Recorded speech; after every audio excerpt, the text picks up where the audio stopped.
Hey guys and gals, Sweet Motorhomes here, and I've got a real good tip for you that will save you some stress in the future, and it has to do with your water pump when you are not connected to shore water.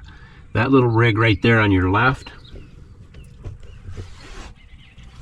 will shut you down and cause you all kinds of havoc if it fails on you while you're out and about. Now, this one here has obviously been in this rig since the beginning of 2006. You can see that it is starting to leak, and it does drip a little bit of water down into the tray here, and there is a drain hole right there, so if it got out of hand it would just drain out.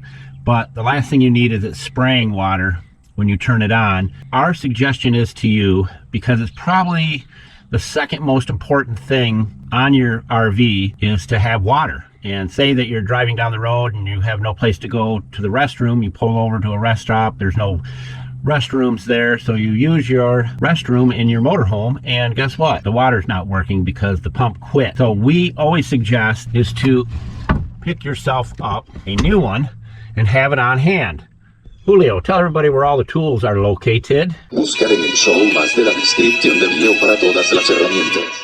Thank you, Julio, Cesar, Chavez, Rodriguez, Jorge, Johnson, Thompson. You want to make sure, because it comes with bare wires, that you have a connection to get into wherever the wires are going here. So make sure that you have it all set up, the right connections, everything you need to be able to put your new pump in. I am going to let this one run until it finally fails once and for all.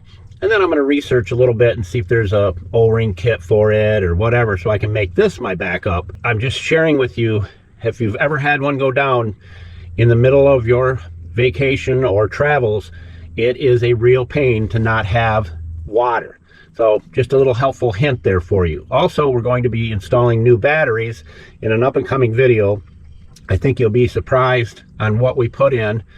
It's not what you think, but hell, maybe. And as we always say, don't be a schmuckle, because if you become a schmuckle, you'll never have any friends. Sweet Motorhomes, out.